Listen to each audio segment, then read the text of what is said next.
Muchas gracias por la amable presentación. Con el tiempo que tenemos disponible, voy a hablar de la neumonía severa en los niños y lo que hemos aprendido en la era posterior a la vacuna neumocóxica. En general, vamos a hablar de la carga y la epidemiología de la neumonía antes de la introducción de las vacunas conjugadas, lo que han hecho estas vacunas sobre la carga de la enfermedad y lo que es más importante, tenemos que entender algo respecto de la epidemiología de la neumonía severa en esta era y pensar en los distintos tipos de tratamientos para los niños.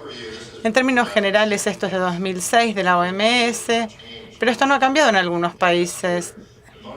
La neumonía ha sido el principal asesino de niños en todo el mundo. Si se fijan en las muertes de los niños menores de 5 años, la neumonía representaba 1 de cada 5 de estas muertes de niños. Esto muestra la incidencia mundial de la neumonía por país. Se puede ver que los colores más oscuros tienen la mayor incidencia de la enfermedad y también se puede ver que la Argentina no está en el grupo más bajo, sino el siguiente. O sea que la incidencia de la neumonía aquí en la Argentina, en el momento en que se publicó este estudio en 2008, era entre 0,11 y 0,2 en los niños. Y ahora es más baja gracias al uso de la vacuna neumocóxica. Si queremos ver qué era lo que causaba las infecciones antes de esta vacuna, esto viene de Barcelona. Aquí pueden ver que el neumococo era la causa principal que representaba entre 21 y 29% del total de las infecciones. Y si se fijan en lo que estaba asociado con las infecciones más severas, el que tenía neumococo tenía 2,4 veces probabilidades mayores de tener una neumonía severa y si no podían ser más de 3 veces con una infección severa. Pero después de la vacuna, las cosas cambiaron y esto viene del New England Journal of Medicine de 2015. Es bastante reciente y lo que se ve aquí es un grupo de niños con neumonía, más de 2.000 niños de hasta 17 años de edad. Lo que pueden ver aquí con respecto a la etiología para la neumonía adquirida en la comunidad,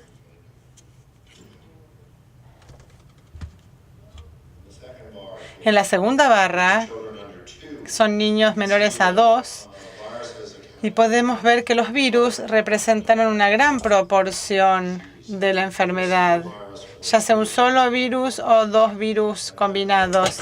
Y luego las bacterias y los patógenos solamente, el patógeno bacteriano solamente, es una proporción pequeña del total en estos niños con neumonía adquirida en la comunidad.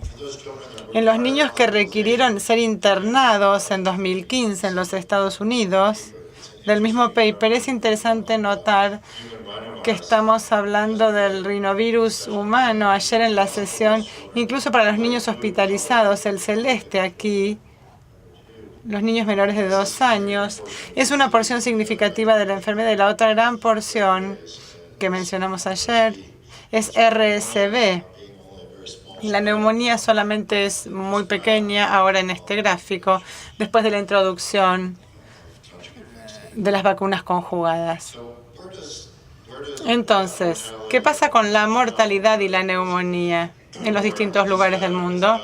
Este estudio es de hace unos 6 años y pueden ver que en el continente americano, este es un estudio de colaboración donde participaron investigadores argentinos, además de chilenos y de otros países, y pueden ver que la mortalidad debido a neumonía en los niños en el continente americano es relativamente baja en comparación con otros lugares del mundo, específicamente el sur de Asia y África.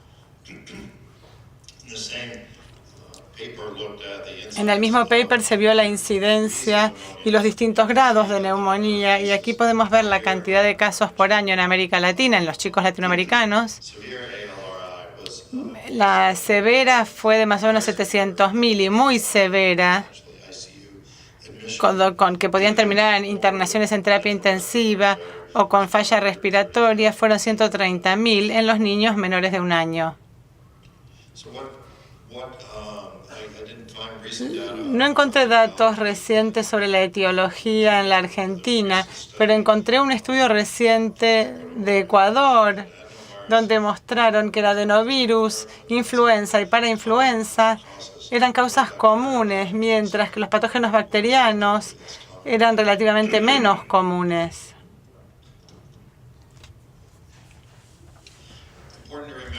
Hay una cosa que es importante recordar. La Argentina fue el principal participante del ensayo COMPAS para la vacuna Synflorix. Esto fue un logro muy importante porque mostró la eficacia y logramos que se definiera en la Organización Mundial de Salud la neumonía. Esto se hizo una comparación del 100% de enfermedades invasivas. Se vio la eficacia. Y si miramos todas las causas de enfermedad invasiva, serotipos en la vacuna y serotipos que no están en la vacuna, la eficacia fue de 65%. Esto significa que 1/3 de las infecciones seguían ahí. Aunque quisiéramos pensar que la vacuna conjugada antineumococo es un gran éxito, ha sido un gran éxito, pero tenemos que seguir pensando en estos patógenos. Y en un estudio del Journal de Infecciones Pediátricas de 2014 se han informado varios casos de neumonía con efusión en niños que habían recibido PCV13. La mayoría solamente habían recibido una sola dosis. Entonces, no olvidemos que son neumococos, sobre todo que hay resistencia a los antibióticos. Acá la podemos ver.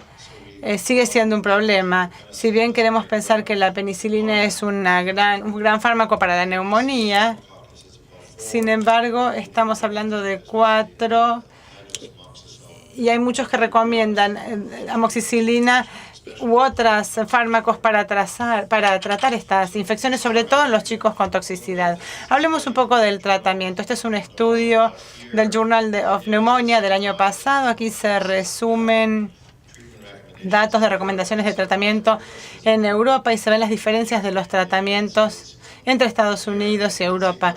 Y pueden ver que lo que están recomendando para tratamiento de primera línea para pacientes internados es amoxicilina o ampicilina, y de segunda línea cefotaxina, cefuroxime, como pueden ver. Para los pacientes ambulatorios, de nuevo amoxicilina, esa en altas dosis, y para segunda línea cefuroxina también. La advertencia aquí es que es necesario saber cuáles son los patrones de resistencia de los organismos, no solamente en Europa, sino en cada país específico, porque los niveles de resistencia son distintos. En España son más altos que en Finlandia, por ejemplo. Y también hay que saber qué es lo que está pasando en el propio hospital, en la propia ciudad o país, en cuanto a resistencia, para poder decidir cuáles deberían ser los fármacos a utilizar. Lo segundo aquí es que no se puede usar lo mismo para cada niño. Hay niños que tienen retracciones o que tienen fiebre. Probablemente en esos casos utilizaremos algo distinto que para los niños que tienen un infiltrado en la radiografía, pero más allá de eso se sienten bien utilizando amoxicilina solamente. Varias personas han hecho otras recomendaciones. Este es un journal llamado Up to Date y es del año pasado. Habla de la neumonía severa. No voy a leerles todo esto, pero pueden ver que para neumonía severa recomiendan cefotaxime, para el neumococo, cefotoxina, y también estafilococos para las infecciones de Staphylococcus aureus. Las infecciones de Staph aureus son una gran preocupación. Hay bastante toxicidad y tenemos que pensar en otros fármacos. Y después vamos a hablar en un minuto.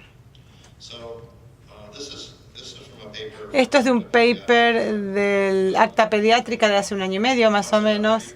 Habla del tratamiento, de qué hacer, nuevamente basado en Europa, ¿no? ¿Qué hacer con la neumonía adquirida en la comunidad en la era de la resistencia a los antibióticos? Fíjense que lo que muestra aquí, tal vez no lo leen, pero se ven los distintos antibióticos a la izquierda y cómo se podrían utilizar. Empieza con vancomicina y sabemos que el problema con la vancomicina, bueno, tiene muchos problemas, requiere mucho monitoreo, pero es lenta como bactericida. Lleva tiempo que se logren niveles terapéuticos. En chicos muy enfermos esto puede ser un problema. Teicoplanin tiene un problema menor en cuanto a eso. Lo mismo que el linezolid. Pero después hay varios que son bacteriostáticos para varias infecciones. No vamos a ver todo esto. Creo que el mensaje entonces es que es importante que en el hospital y en la comunidad formulemos cuál es el mejor enfoque para la neumonía leve y cuál es el mejor para la neumonía severa en base a lo que se ve y en base al patrón de control de infecciones del hospital en el que trabajen. Para resumir, hay múltiples causas de neumonía severa. Ayer hablamos acerca de RSV y el potencial de los agentes antibióticos y antivirales para el tratamiento. Y fundamental contar con las vacunas para la prevención. Pero hay otros virus, incluso más allá de esto, como los de la influenza. No queremos olvidarnos de la influenza.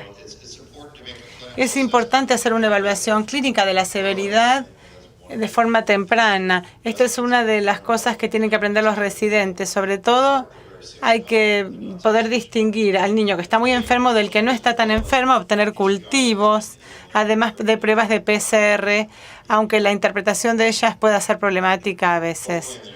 Es de esperar que en el futuro las pruebas genómicas ofrezcan una sensibilidad y etiología rápidamente para poder confirmar, más rápido de lo que podemos hacerlo ahora.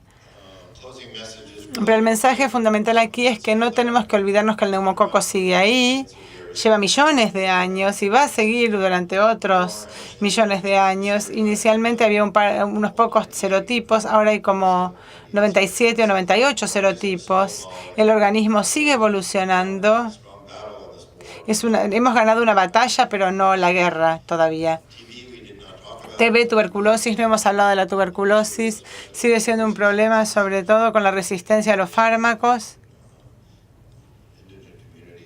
en ciertas comunidades. Si se hace PCR y se ve el virus, ahí hay que prestar atención y determinar si no hace falta tratar porque se ha aislado un neumovirus y esto puede indicar que haya una infección bacteriana. Y hay múltiples artículos que hablan de la interacción entre RSV, neumococo y que uno puede potenciar al otro. Finalmente, como todos sabemos, es importante reevaluar la terapia con frecuencia para evaluar la respuesta y ajustar en forma adecuada. Muchísimas gracias.